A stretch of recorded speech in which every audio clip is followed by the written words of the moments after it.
Oke brother, Caskar memperingatkan Canda atau Sima untuk tidak macam-macam pada dia karena dia tidak akan segan membunuh siapapun bahkan dirinya.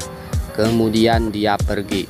Sima pergi dan mengunci pintu dan meminta Datta untuk turun gugulayunan wae di luhur. Sima sangat khawatir dan mengatakan kepadanya bahwa dia perlu istirahat. Sima bergegas mengambil kain dan membalut luka di tangan Datta. Seketika itu Datta memampengkan tangannya dan mengingat saat Naku di hutan merawat lukanya. Sedangkan Naku duduk di samping handphone dan meminta Datta untuk menelepon lagi. Dan Baaji datang dan bertanya kapan dia akan kembali. Apakah dia bertanya tentang dirinya? Naku bilang dia tidak tahu, memberitahunya tentang kegaduhan yang didengarnya. Naku meminta Baaji untuk pergi ke Datta. Bajiro memasuki bar dansa dengan gambar Datta dan mengajukan pertanyaan ke sana. Dia berbicara dengan seseorang penari yang sepertinya memberi alamat Canda. Sudarsono memberitahu lewat handphone jadulnya pada Kala bahwa hasilnya nihil. Kala di kamar menangis atas kehancuran sang Datta. Gambar dan fotonya dari 3 tahun sampai sekarang semua dirobek-robek dan dilempar ke seluruh ruangan. Kala mengambil segumpal minuman ale-ale dan terus dengan gambarnya dia mulai berbicara pada dirinya sendiri tentang Datta dan Naku. Saya sangat membencimu sehingga saya akan membawa Anda jauh ke dalam kegelapan dan meninggalkan Anda sendirian di sana. Tiba-tiba dia melihat siluet Datta di cermin. Dia mengejarnya sambil mengancungkan anuknya. Dia kemudian menemukan di ambang pintu rumahnya. Dia berteriak padanya bahwa dia sedang bermain dengan dirinya bersama Nakusa. Ia mengejar bayangan ini sepanjang jalan kenangan di lantai bawah. Kala terus menjerit nama Datta dan dia berjalan perlahan dalam siluet dan berhenti tepat di depannya. Kala memanggilnya Doo alias bodoh. Tapi tiba-tiba Kala menjerit tak jelas lagi saat Baji masuk ke dalam cahaya. Kala terkejut pada intimnya. Baji meraih pisang itu darinya dan mendorong ke tanah. Semua datang di ruang tamu Pagal Niwas dan aku juga bergabung dengan Mbak Aji. Kala bilang, jadi hanya itu yang kamu mainkan? Naku mengatakan untuk mewujudkan kebenaran kita juga harus menggunakan kepalsuan. Ayi Sahib masuk dan mengatakan kebenaran di belakang kamu adalah kerudung yang sangat busuk. Kala, lampu menyala satu persatu. Semua sisa Pagal Niwas masuk ke dalam suasana tegang. Lela berjaya. Dia ingin mengendalikan Datta untuk hidup yang nyaman. Dia bilang mereka semua ambil bagian dalam konspirasi Kala dengan senang hati dan Kala pergi dan melakukan hal seperti itu. Kami berdua sangat membenci diri kami sendiri hari ini. Ayi Sahib terkejut melihat apa yang telah dilakukan putrinya di depan matanya sendiri.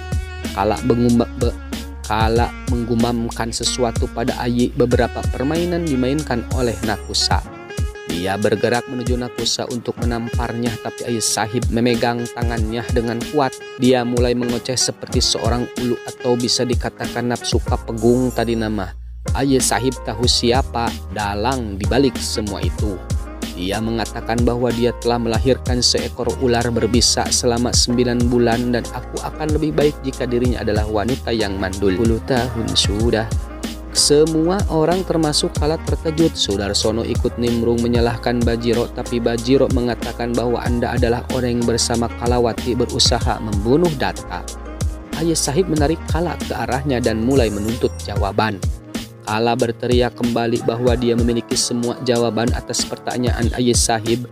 Kala akhirnya membeberkan ketidakadilan bahwa dia lebih menyayangi anak tiri daripada anaknya sendiri. Pilih-pilih. Dia juga mengungkapkan bahwa dirinya yang telah membunuh Damodar yang telah modar, dan dia akhirnya mengaku bahwa dia melakukan semua ini sehingga dia bisa mendapatkan kekuatan kekayaan dari Datta. Kala meminta Ayi Sahib untuk memilih antara dia dan anaknya. Ayi Sahib membalas dengan tamparan keras.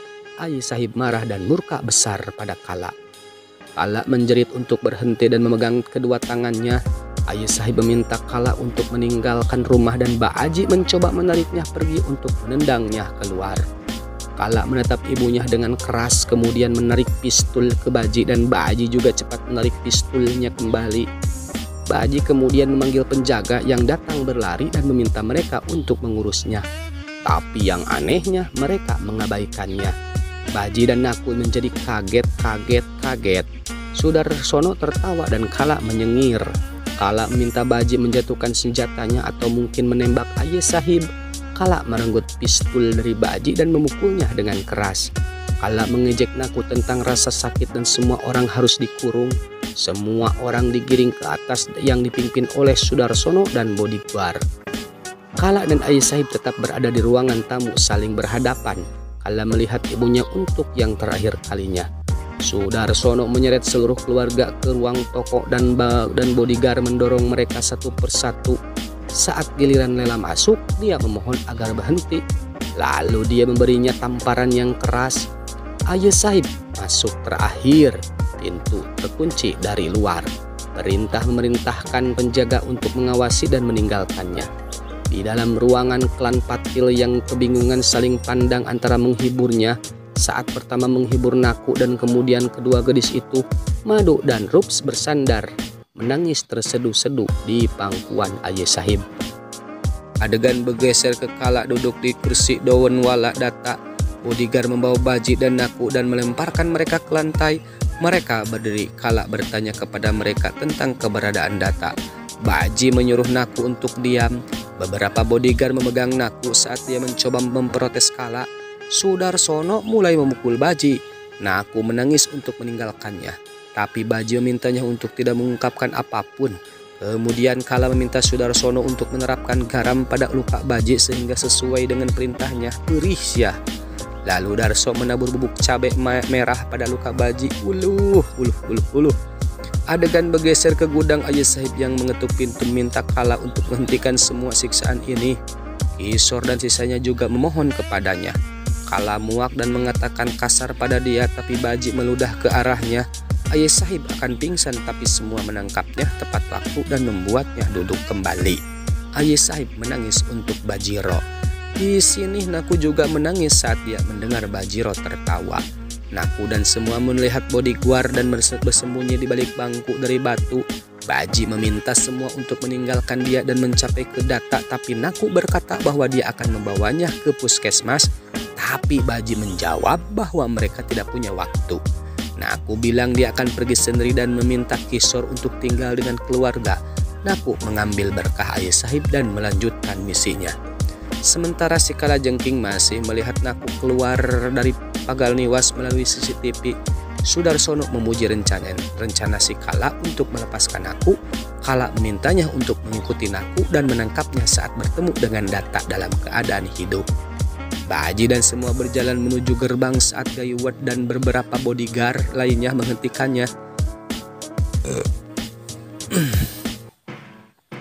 Dia memberitahu mereka tentang rencana Kala untuk membiarkan Naku mencapai Data dan kemudian menangkap mereka berdua. Mereka kembali membawa mereka ke gerbang.